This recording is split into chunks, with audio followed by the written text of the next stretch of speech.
Bien, yo les pido que abran sus Biblias, por favor, en el Evangelio de Mateo. Evangelio de Mateo, capítulo 3.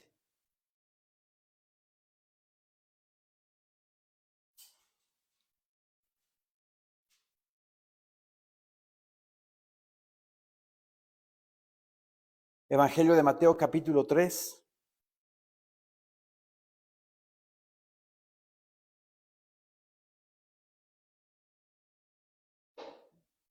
Versículo 1.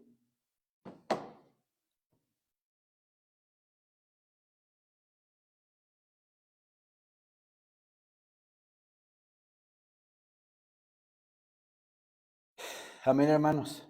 Amén.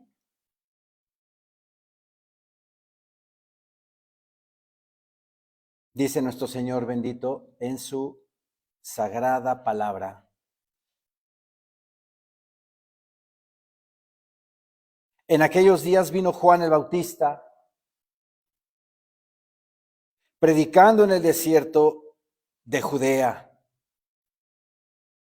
y diciendo: arrepentíos, porque el reino de los cielos se ha acercado. Juan el Bautista, ¿verdad? Profetizado en el Antiguo Testamento, el profeta Malaquías, hablando de él, hablando de su encuentro con el pueblo de Israel. Dice la palabra que predicaba en el desierto. Juan el Bautista, por cierto, primo de nuestro Señor Jesucristo, vivía alejado del pueblo, vivía apartado de la ciudad, vivía en el desierto. ¿Por qué vivía alejado? ¿Por qué vivía apartado de la población? Porque la población, la gente, andaba mal conforme a su relación con el Señor. Andaban en su religiosidad, andaban en sus costumbres, andaban en su propia religión, y lo vamos a ver más adelante. Por eso él se apartó. No fue influenciable de las costumbres y tradiciones de la época. No fue una persona contagiada, seducida por el sistema. Por eso él andaba predicando en el desierto y vivía en el desierto. Y dice la palabra del Señor: en aquellos días vino Juan el Bautista predicando en el desierto de Judea. Recuerden que también los profetas del Antiguo Testamento vivían que hicieran o actuaran. Acuérdense de Ezequiel, cómo mi Señor Dios le pidió que se fuera al valle de los huesos secos. Y literal, fue a un valle que tenía huesos secos. Y le dijo: háblale a esos huesos. Y es literal. Ezequiel le habló a esos huesos secos. Los profetas del Antiguo Testamento, mi Señor Dios les pedía que actuaran según la condición del pueblo. Por ese motivo también Juan el Bautista, que vive en el desierto y que predica en el desierto, figura de la situación, el momento espiritual que estaba viviendo el pueblo de Israel en ese momento. En un desierto árido, seco. espiritualmente hablando, en relación con Dios. Nosotros como cristianos, hermanos, debemos de ser como Juan el Bautista.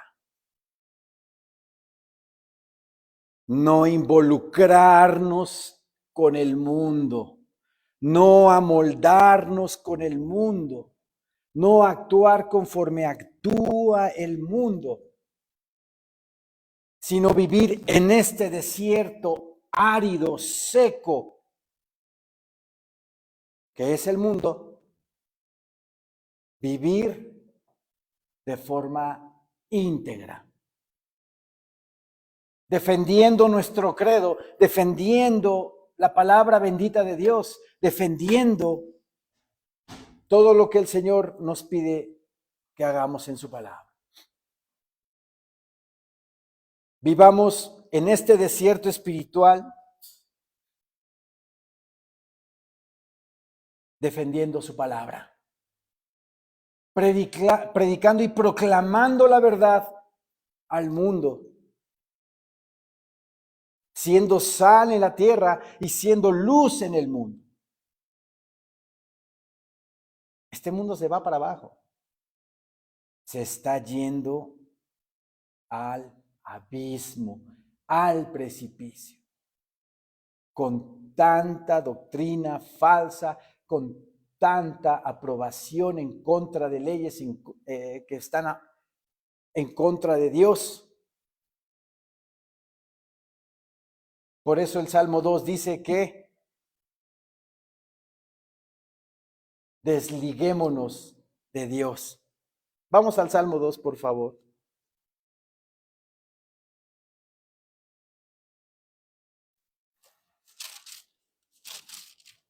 Salmo 2.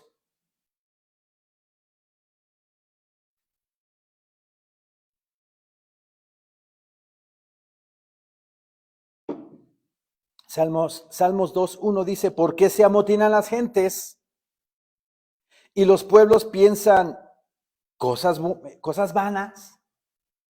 La Biblia Nueva Traducción Viviente de este versículo dice, ¿por qué se enojan tanto las naciones? Pierden el tiempo haciendo planes inútiles. Ahorita están planificando un nuevo orden mundial, ¿verdad? Están acomodando todo, los gobernantes de este mundo, provocando este caos que estamos empezando a ver en el mundo, guerras, rumores de guerras, para que después de el caos venga el orden. Si así lo dice el billete de $1, si ustedes se fijan en el billete de $1, dicen order of cow, orden después del desorden. Y eso lo vemos a lo largo de la historia de la humanidad. Si ustedes son minuciosos y ven las guerras, revoluciones y problemas que ha tenido el mundo, son provocados. ¿Para qué? Para después de que venga esa convulsión social, las élites establezcan una nueva ideología, un nuevo orden, una nueva política, y es lo que estamos viendo en el mundo ahora.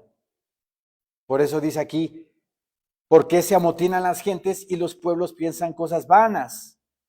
Se levantarán los reyes de la tierra y príncipes consultarán unidos contra Jehová y contra su ungido, diciendo, rompamos sus ligaduras y echemos de nosotros sus cuerdas.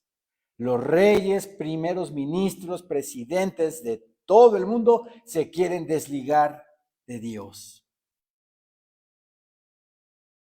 imponiendo leyes que van en contra de la palabra de Dios. Así como Juan el Bautista en su tiempo vivió alejado de la ciudad, apartado de la civilización, en una comunión plena y estrecha con el Señor, nosotros también debemos de vivir alejados y apartados de todo lo que el mundo está practicando. o está imponiendo. No quiere decir que nos vayamos a vivir al bosque, ¿verdad? Que seamos ermitaños y nos vayamos a vivir a otro lado, pero que no, las corrientes de este mundo no nos adoctrinen, no tengan influencia en nosotros y que nuestra manera de pensar según la Biblia cambie con lo que el mundo va dictando, con lo que el mundo va pensando. No es casualidad que en este mundo lleno de caos en el que estamos viviendo, muy pronto también vendrá Elías. Vendrán los dos testigos. Según Apocalipsis 11, vendrán dos testigos a predicar la verdad de la palabra de Dios, a predicarle al mundo: Cristo te ama, dio la vida por ti, entrégale tu vida, entrégale tu corazón. Solo en Cristo Jesús hay salvación, solo en Cristo Jesús hay redención. Arrepiéntete de tus pecados, porque viene la ira. Pero dice la palabra en Apocalipsis 11 que la gente no los va a querer escuchar, que se van a tapar los oídos y van a querer matarlos. Y en ese intento por querer matarlos, de las bocas de estos dos testigos saldrá fuego y los consumirá. Vean cómo el mundo va a estar endurecido en ese entonces, que no van a aguantar, no van a querer escuchar la palabra bendita de Dios. Estamos llegando ya a esas. Ya le predicamos a la gente y la gente no quiere o no cree, o sí recibe a Cristo como su Señor y Salvador, pero nada más de diente a labio, superficial, y no hay conversión, no hay cambio, no hay un nuevo nacimiento en esa persona. Pero un compromiso fiel y digno, tenerlo con el Señor, no lo tienen.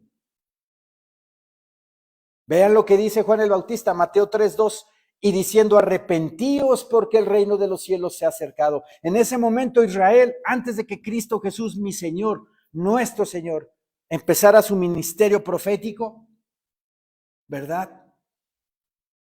Juan sale a predicar, a prepararle su camino, diciéndole: arrepentíos. El reino de los cielos se ha acercado.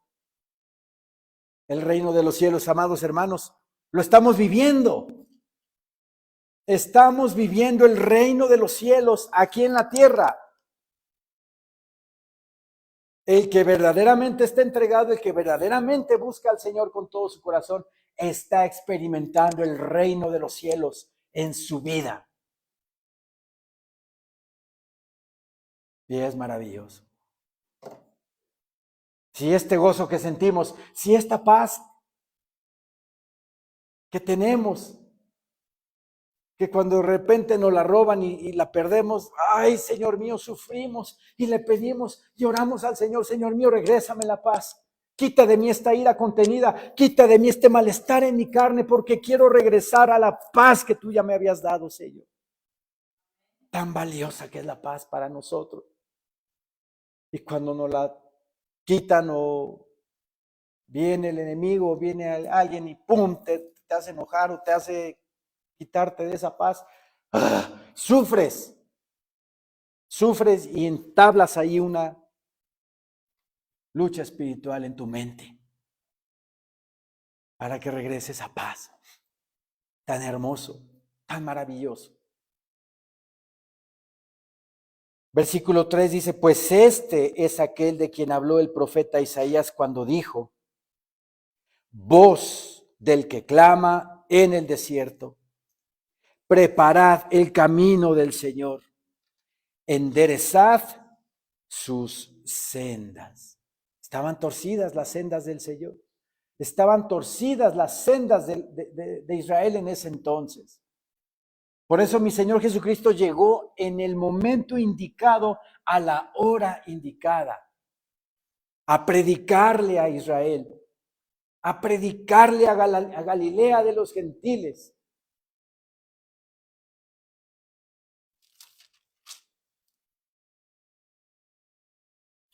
Mateo 4, versículo 12 dice, cuando Jesús oyó que Juan estaba preso, volvió a Galilea. Apresaron después a Juan el Bautista, ¿verdad? Por haber acusado a Herodes de que tenía una mujer que no era de ella. La mujer de su hermano se la quitó y bueno, Juan señaló ese pecado y lo metieron a la cárcel. Versículo 13 dice, y dejando a Nazaret, vino y habitó en Capernaum, ciudad marítima, en la región de Zabulón y de Neftalí, para que se cumpliese lo dicho por el profeta Isaías, cuando dijo, tierra de Zabulón y tierra de Neftalí, camino del mar, al otro lado del Jordán, Galilea de los gentiles. El pueblo asentado en tinieblas vio gran luz. Y a los asentados en región de sombra de muerte, luz les resplandeció. Ahí nos dice la palabra, según el profeta, ¿verdad? Que el pueblo de Israel estaba totalmente en tinieblas. Y que luz les resplandeció. ¿La luz de quién? La luz de Cristo Jesús. Yo soy la luz del mundo, dice. El que viene a mí no andará en tinieblas, sino tendrá la luz de la vida. La luz de la vida. Yo soy la luz del mundo, dice mi Señor Jesucristo. Y esa luz vino a tierra de Zabulón y tierra de Neftalí, camino del mar al otro lado del Jordán, Galilea de los gentiles. Vean, cuando dice Galilea de los gentiles, quiere decir que todo el pueblo al norte de Israel estaba todo paganizado, en tinieblas. En el momento exacto en el que el pueblo de Israel estaba en tinieblas, Cristo Jesús vino, llegó a darle gran luz. Lo mismo estamos acercándonos ya a ese momento de obscuridad en la tierra, de tinieblas totales en la tierra, nuevamente. El ser humano, el hombre, que ha alcanzado a hacer inventos impresionantes como este, tan siquiera este invento, que si yo ahorita me comunico a España, ahorita me contestan en España. ¿Cuándo yo me iba a imaginar algo así? O una videollamada a Timbuktu y me contestan en Timbuktu. Inventos tan grandes y sorprendentes que el ser humano ha hecho a lo largo de 60, 70 años, pero que no ha podido, a lo largo de la historia de la humanidad, el ser humano no ha podido encontrar a Dios en su corazón. Buscar al Señor con toda su alma, con todo su ser. En el momento más oscuro de la humanidad, va a regresar Jesús y se va a llevar a su iglesia. Pero mi Señor Dios, en su misericordia, en su bondad, en su gentileza, cuántas señales no nos ha mandado, cuánta paciencia no nos tiene, cuánta misericordia no tiene para con este mundo que manda señales y señales y señales en el cielo y la gente no entiende que son señales de parte de Dios de que se arrepientan, porque viene juicio.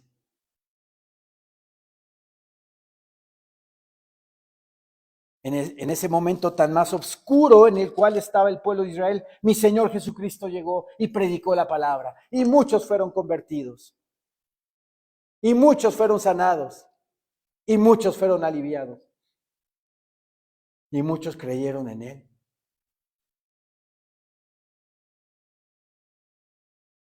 Así como también muchos lo traicionaron. Y muchos lo ignoraron y muchos no creyeron en Él.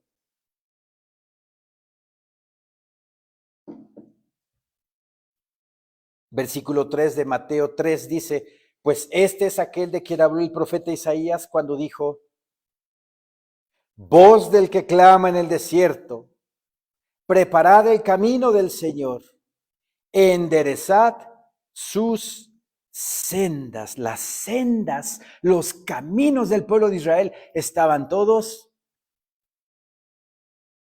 desviados. Juan el Bautista fue esa voz que clamaba en el desierto espiritual del pueblo de Israel. Nosotros debemos de ser como Juan el Bautista, esa voz que clama en el desierto y que le dice a la gente, arrepiéntete de tus pecados, porque viene juicio de parte de Dios. Viene tribulación. Arrepiéntanse, prediquemos el evangelio, compartamos la palabra. A veces vienen y me dicen, ay pastor, pero es que no se arrepienten, no quieren, pues no importa, pero de todos modos tú tienes que testificar de que Jesucristo es el camino y la verdad y la vida, y que nadie viene al Padre si no es por mí, dice su palabra bendita. De todos modos, como dice Mateo 24, para testimonio a las naciones tenemos que predicar, para que no haya alguien que diga, pues es que a mí nadie me dijo nada. No, si se te predicó y te hablamos de Cristo. Tú te diste la media vuelta y te fuiste.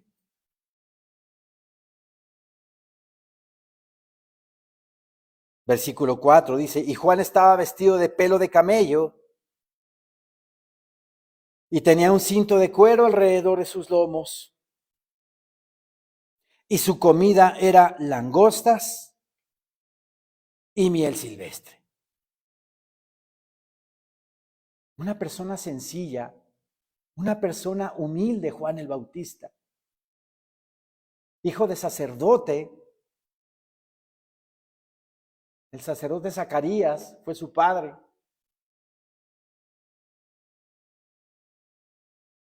Tomemos el ejemplo de Juan el Bautista, teniendo una vida sencilla, sin ostentaciones.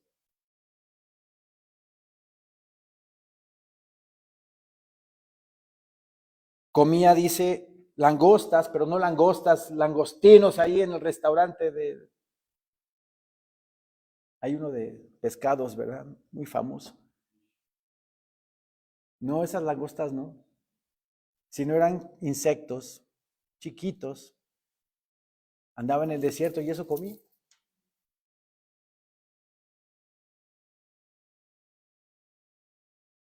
Qué ejemplo de humildad este hombre. Versículo 5 dice, y salía a él Jerusalén y toda Judea y toda la provincia de alrededor del Jordán. La gente venía a él, dice la palabra. Venía la gente al desierto y él les predicaba. Y era duro Juan el Bautista. Era franco, las aventaba tal cual, así.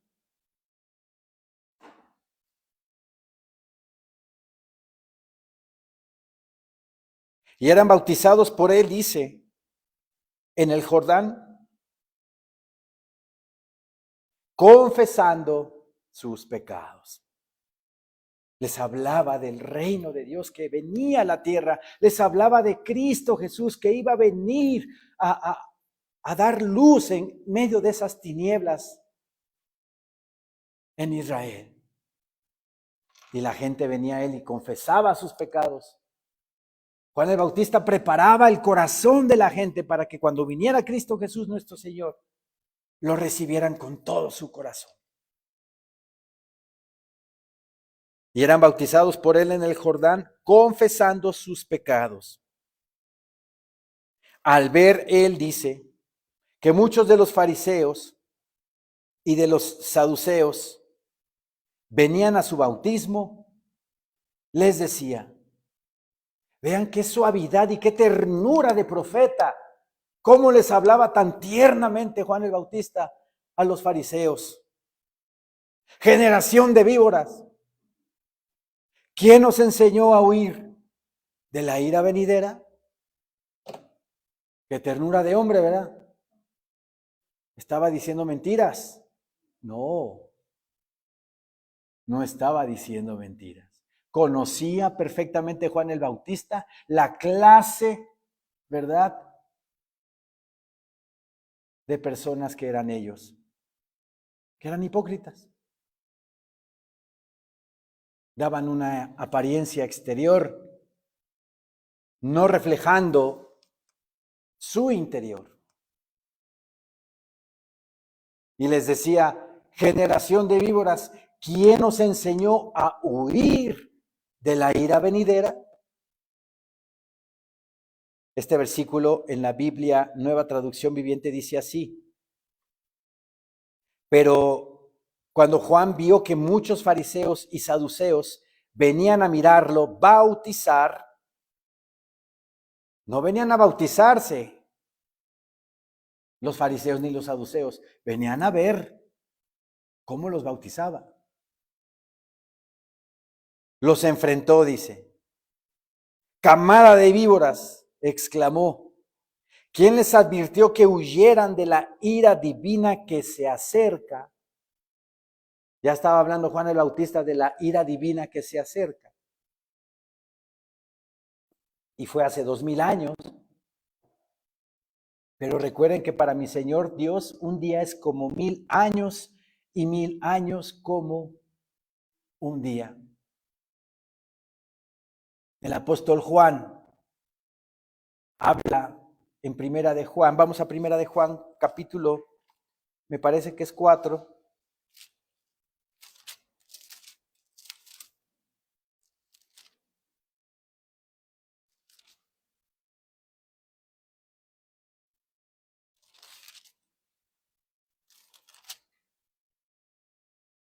Es el capítulo 2, Primera de Juan 2:18.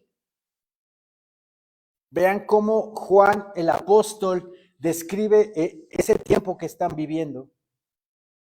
Dice, hijitos, ya es el último tiempo. Y según vosotros oísteis que el anticristo viene. Así ahora han surgido muchos anticristos. Por esto conocemos que es el último tiempo. ¿Cuándo comenzó el último tiempo? Cuando Cristo Jesús ascendió a los cielos, empezó la era del último tiempo. ¿En qué momento de la historia estamos ahorita? Al final del último tiempo. Porque si mi Señor dice que para Él un día es como 1000 años y 1000 años como un día, ¿verdad? Y para Él el tiempo no existe. Obviamente tiene que haber una cronología de tiempo para nosotros. Pero si Juan el apóstol dice, hijitos míos, ya es el último tiempo. O sea, el último tiempo comenzó cuando Cristo Jesús ascendió a los cielos. Pero ya estamos ahorita al final del último tiempo. Regresemos a Mateo 3, por favor.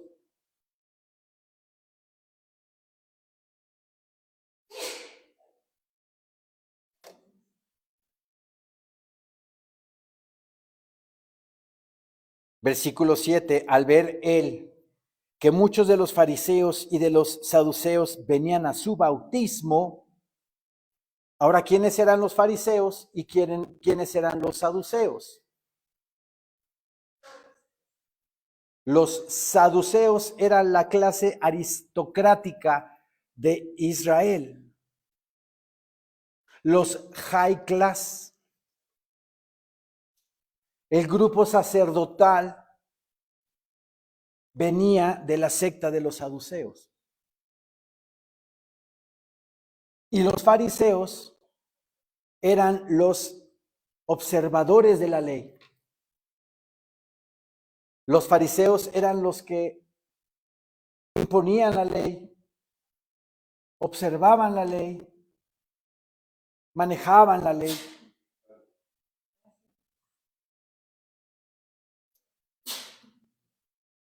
Repito, el versículo 7 dice, al ver él que muchos de los fariseos y de los saduceos venían a su bautismo, les decía, generación de víboras, ¿quién nos enseñó a huir de la ira venidera? Ahora, no es la primera vez que les habla así. En Mateo 12, aquí adelante, en Mateo 12:34. Mateo 12:34.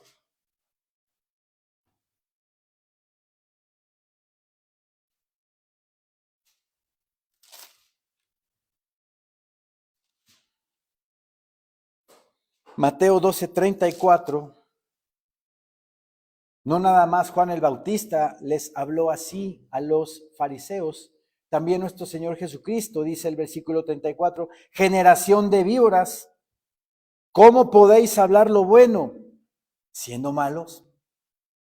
Eran hipócritas los fariseos. Ya sacamos la raíz, ¿verdad? La raíz griega de la palabra hipócrita significa actor. Actor. Están protagonizando un personaje que en realidad no es así en su vida. Y mi Señor Jesucristo les dice, generación de víboras, ¿cómo podéis hablar lo bueno siendo malos? Porque de la abundancia del corazón habla la boca. Los fariseos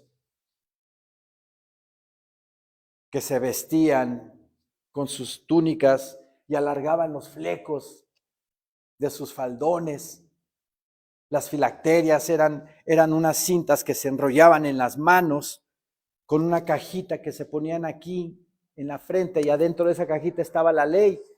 Las ensanchaban y las alargaban para que la gente viera que eran muy religiosos. Amaban los primeros asientos en las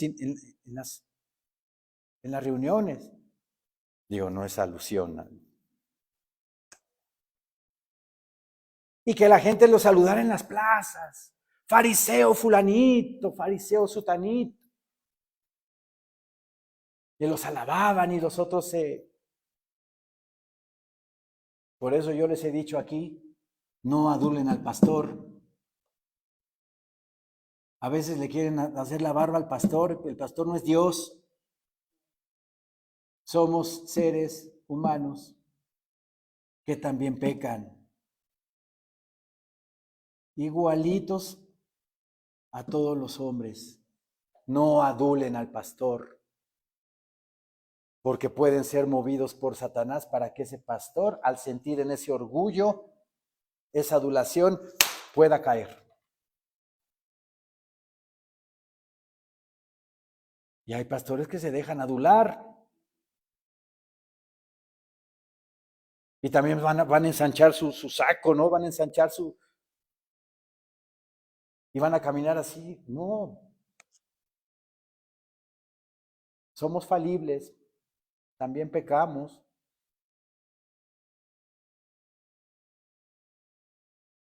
¿Quién les enseñó a huir de la ira venidera? En Mateo 23:33.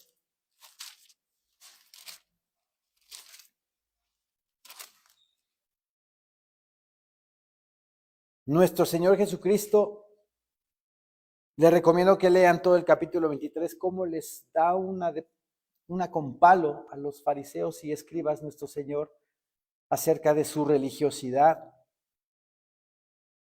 Mateo 23, versículo 33 dice, serpientes, generación de víboras, ¿cómo escaparéis de la condenación del infierno?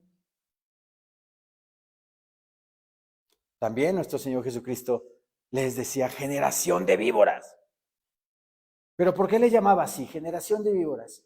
Hay una doctrina falsa por ahí que está circulando en internet que dice, vean la blasfemia,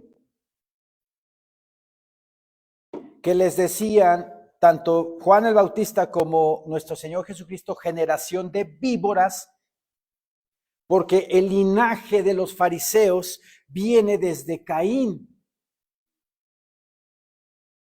que supuestamente cuando Eva es seducida por la víbora para que cayera en el pecado de la desobediencia, que no es como la escritura dice que comió del fruto prohibido, vean la blasfemia, sino que cuando habla de esa víbora que entabla conversación con Eva, significa que Satanás tuvo relaciones sexuales con Eva. Y que de ahí viene, que de ahí viene Caín. Caín nace de esa relación y a través de ese linaje hasta los fariseos. Y luego no se van a los fariseos, se vienen hasta las altas familias monárquicas de este mundo, que también vienen de ese linaje. De ahí viene el término reptiliano. ¿Han escuchado eso? Que la reina Isabel es reptiliana y todas esas cosas. Falso, falso. La escritura es clara, clara. La serpiente habló con Eva nada más y hizo que cayera en pecado de desobediencia. ¿Por qué le llamaban generación de víboras? Pues porque obviamente la palabra de Dios como tenían que darla, al contrario, metían tradición y costumbre de hombres. Es como si aquí se predica la palabra, pero celebramos tradiciones de hombres. ¿Está correcto eso? No, aquí se da la pura bendita palabra de Dios. Si yo me dedico a meterle tradición aquí a la Biblia, ¿a dónde los estoy llevando y a dónde me estoy yendo yo? Al infierno. Por lo tanto, podría yo ser una víbora si yo hago eso. Porque la víbora tiene alusión a Satanás. Por eso mi Señor Jesucristo les decía generación de víboras, porque estaban desviando el camino de la palabra del Señor. Mateo 23, nuevamente, lo dice él mismo.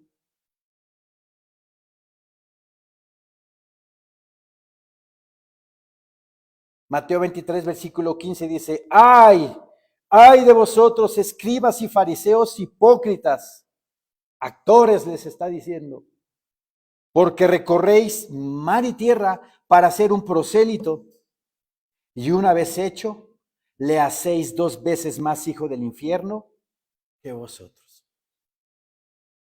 ¿Por qué dice eso el Señor? Porque les está metiendo el fariseo y el escriba al pueblo tradición, costumbre de hombres que van a desviar a la gente de la verdad. Como el día de hoy,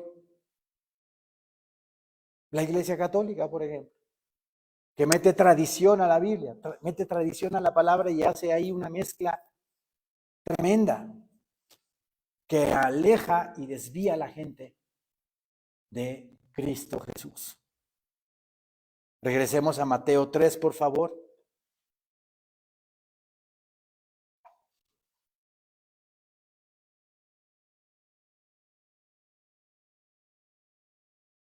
¿Habrán en las iglesias generaciones de víboras también que dan falsa doctrina? Claro que sí, claro que sí. Que los hermanos en Cristo por no leer la palabra le creen. Y si son de esos pastores que son encumbrados y que los feligreses casi los tienen por dioses. Pues es que lo dijo pastor fulanito. Como un pastor dijo por ahí, mexicano, ¿no?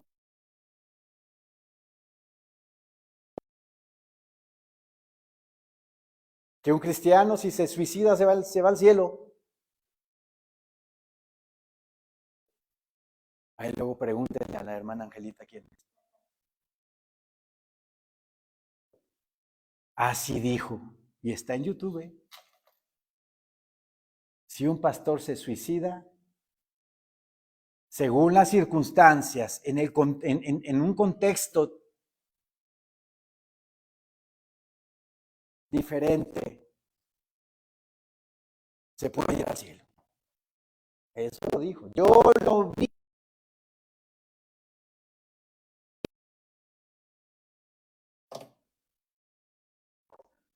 Y se le considera, pues hay que tenerle más desconfianza a esos que a otros. Entonces hay generación de víboras en los púlpitos, también hay, que no dicen la verdad tal cual. Mateo 3:8, haced pues frutos dignos de arrepentimiento, les dice Juan el Bautista a estos fariseos. Hagamos frutos dignos de arrepentimiento, hermano. Porque hay fariseos en la iglesia, hay fariseos. Hay legalistas en la iglesia, hay legalistas en la iglesia. Que nada más ven lo externo, nada más andan viendo a la gente, a ver, pecador, arrepiéntete. Tarjeta roja. Y con la Biblia te están amonestando, pero no ven la bigota que hay en el ojo, ¿verdad?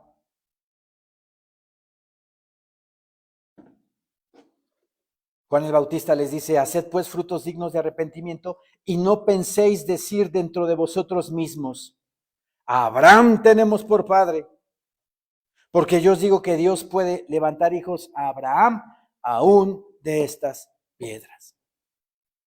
Los fariseos y saduceos se jactaban de que venían del linaje de Abraham y que por el simple hecho de venir de Abraham, de venir del linaje de Abraham, ya son salvos. Está como la doctrina el día de hoy que dice, el salvo siempre es salvo. Pues yo ya acepté a Cristo como mi Señor y Salvador. Ya puedo hacer lo que quiera. ¿En verdad podemos hacer lo que queramos? Pues no. Dice el Señor en su palabra, cuidad vuestra salvación con temor y temblor. Lo más preciado que tiene el ser humano es su alma. Lo más valioso que el ser humano tiene, aunque no se dé cuenta, aunque el diablo en este mundo le esté metiendo a la gente con su mismo materialismo, desviando la atención de todos. Como una noticia, hoy en la mañana vi que hubo una manifestación en Paseo de la Reforma de la gente que le gusta su churrito, su marihuanita, ¿verdad? Una multitud ahí en Paseo de la Reforma a favor de la marihuana. Eso ya lo vimos, ¿se acuerdan? Hace algunos años, la revista The Economist sacó al hombre de Vitruvio, ¿verdad? Al que pintó Leonardo da Vinci, ¿sí? Y ese hombre de Vitruvio tiene sus lentes virtuales para enajenar a la gente, ¿verdad? En una mano tenía un celular que enajena el celular, ¿verdad? Y del otro lado tenía una planta de marihuana. ¿Qué les están metiendo a la gente? ¿Verdad? ¿Qué mensaje les manda con esa portada de la revista The Economist? Que la élite global quiere enajenar al ser humano, hacerlo perder, que se obsesione con las cosas de este mundo, con su celular que no lo sueltan. Para todo tienen su celular, ¿verdad? Estaría bien que tengas tu celular, pero para leer la palabra de Dios, ahí la tengo.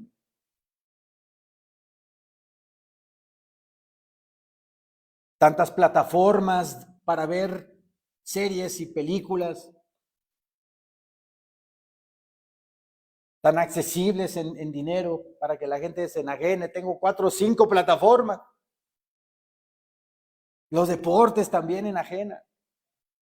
Yo no digo que no sea, que sea malo ver deportes, no. Pero hay gente que se avienta todo el domingo viendo deportes, ¿verdad? ¿Qué tendrán en la mente? Pues puros deportes. Eso hace Satanás, desviándole la atención a la gente para que la gente no piense en su existir, en su ser, qué va a pasar conmigo cuando ya sea grande, cuando entregue esta alma, a dónde me voy a ir. Para que el ser humano no reflexione, sino que siempre esté concentrado en este mundo. Que por cierto, dice nuestro Señor Jesucristo, que este mundo se va a perder. ¿Qué va a pasar? ¿Verdad? Los cielos y la tierra pasarán, pero mis palabras, que son eternas, no pasarán. Entonces, ¿en qué debemos de pensar? En nuestro ser, en nuestra alma. ¿Le estoy dando el mantenimiento que necesito para heredar el reino de Dios? Pensemos en eso. Se jactaban los fariseos y los saduceos de que eran hijos de Abraham. Pues ya porque soy hijo de Abraham, yo ya me voy con el Señor al cielo. Y discriminaban y humillaban y despreciaban a la gente del pueblo. Como hoy en día también. La gente de arriba desprecia al de abajo. Y está escrito en la Biblia, Santiago habla de los ricos opresores que desprecian y hasta meten a la cárcel a la gente pobre que no puede defenderse.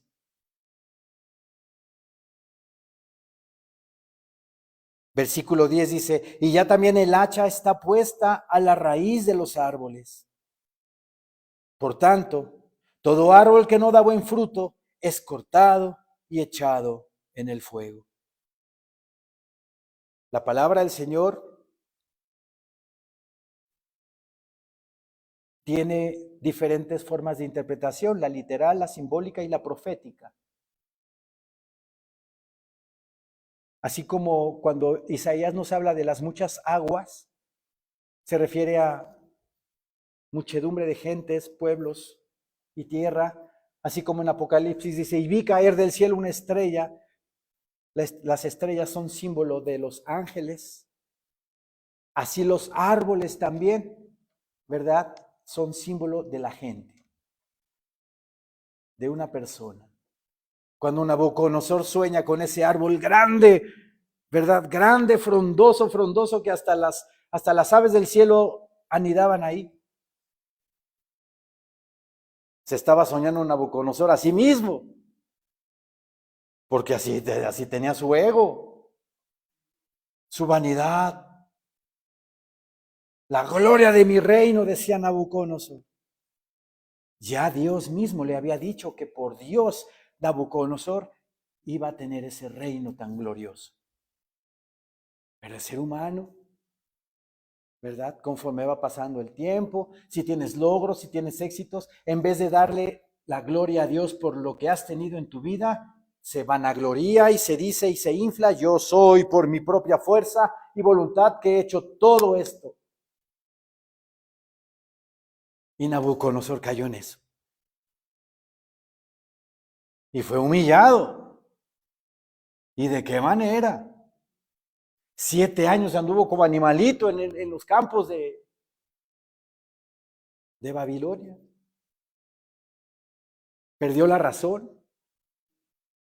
Lean esa historia en Daniel capítulo 4. Entonces ese árbol majestuoso, frondoso, él era mismo y su orgullo. Aquí, en esta simbología, dice el versículo 10, y ya también el hacha está puesta a la raíz de los árboles. Los árboles somos nosotros, la gente. Por tanto, todo árbol que no da buen fruto es cortado y echado en el fuego. ¿Para qué queremos un árbol sin fruto? ¿Para qué Dios hace árboles sin fruto? No tiene caso. Lo mismo nosotros, hermanos, amados, benditos, si no damos fruto, ¿verdad? No agradaremos a Dios. ¿Y cuál es el fruto que debe de haber en nosotros?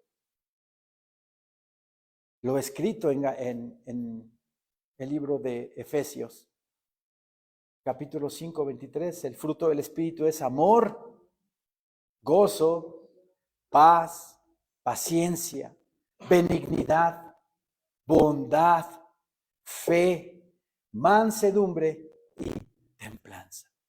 Pero vean que de todos estos, ¿verdad? Comienza con el amor. O sea que el fruto es el amor. ¿Quién produce amor en mí? El Espíritu Santo de Dios. ¿Y por qué produce el Espíritu Santo amor en mí? Porque yo tengo esa comunión con Dios. Porque yo busco su voluntad. Porque yo busco esa relación hermosa, estrecha con Él. Y si soy obediente y obedezco a la palabra, pues el Espíritu Santo me va a llenar completamente y me va a dar su amor, el amor de Dios. Y si yo tengo el amor de Dios en mí, voy a dar, ¿verdad?, a los demás de ese amor. Ese amor me va a producir paz, gozo. Yo voy a tener paz. Voy a ser bueno con los demás porque el amor de Dios está en mí. Benignidad, bondad, fe, mansedumbre, templanza. Voy a ser manso. El Señor me va a dar temple, equilibrio en mi carácter.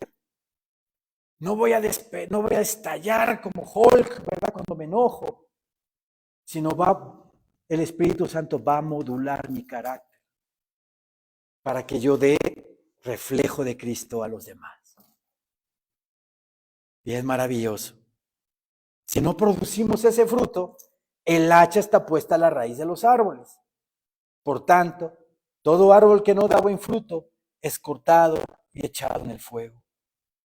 Yo a la verdad os bautizo en agua para arrepentimiento. Pero el que viene tras mí, cuyo calzado yo no soy digno de llevar, es más poderoso que yo. Él os bautizará en Espíritu Santo y fuego. Pero vean la humildad de este hombre, de Juan el Bautista. Dice la Biblia, Nueva Traducción Viviente, en el versículo 11, yo bautizo con agua a los que se arrepienten de sus pecados y vuelven a Dios. Pero pronto viene alguien que es superior a mí, tan superior que ni siquiera soy digno de ser su esclavo, ni siquiera. Y vaya que ser un esclavo es lo más bajo que puede tener un ser humano en su vida. Pues Juan el Bautista se consideraba indigno de ser esclavo de Cristo.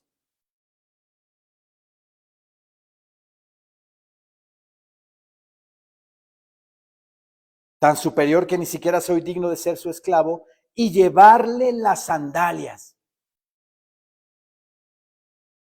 La Reina Valera dice, y atarle sus sandalias.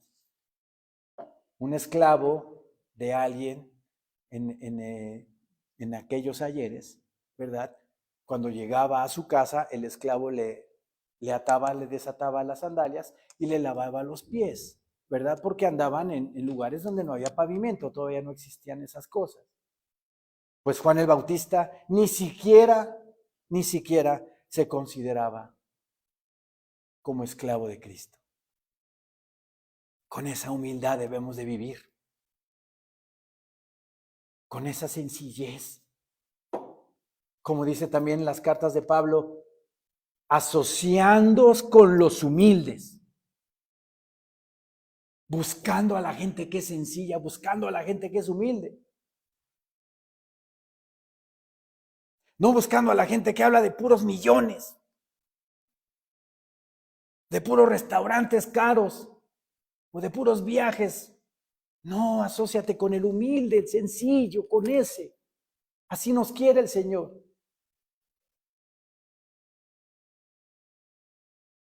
Dice también la palabra bendita de Dios: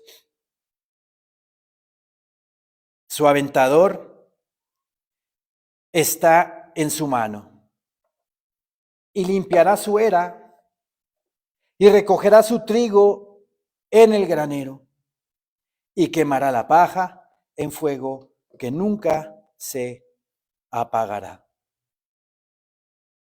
Este versículo en la Biblia Nueva Traducción Viviente dice así, versículo 12: está listo para separar el trigo de la paja con su rastrillo. Luego limpiará la zona donde se trilla y juntará el trigo en su granero, pero quemará la paja en un fuego interminable. La Biblia, Dios habla hoy, dice así de ese versículo: trae su pala en la mano y limpiará el trigo y lo separará de la paja. Un campesino, un agricultor más bien, al separar el trigo de la paja, ¿qué es lo que hacía? Con la pana levantaba el trigo y lo aventaba al aire. El trigo maduro, obviamente, la cáscara de ese trigo ya iba a volar, iba a salir volando por el viento. Entonces esa era la manera que el agricultor limpiaba o separaba el trigo de la paja o de la cáscara. De esa manera Cristo Jesús, cuando venga por su iglesia en el glorioso evento del arrebatamiento, limpiará, ¿verdad?, su era. ¿Qué es era? Limpiará la tierra, limpiará su sitio. Él vino y sembró la semilla, sembró la palabra, como si un agricultor estuviera sembrando esa semilla en la tierra, y se fue. Está esperando el Señor que esa semilla sembrada esté madura y se convierta en trigo. A lo largo de 2000 años, ese trigo somos nosotros. Pero, ¿somos trigo o somos la pura paja? Cada quien escudriña en sus corazones. ¿Somos trigo o somos paja? Trae su pala en la mano y limpiará el trigo y lo separará de la paja. Guardará su trigo en el granero.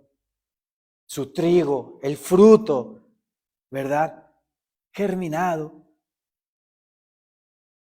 va a guardarlo en su granero. Su iglesia va a venir por ella y se la va a llevar con él al cielo para celebrar sus hermosas bodas del Cordero.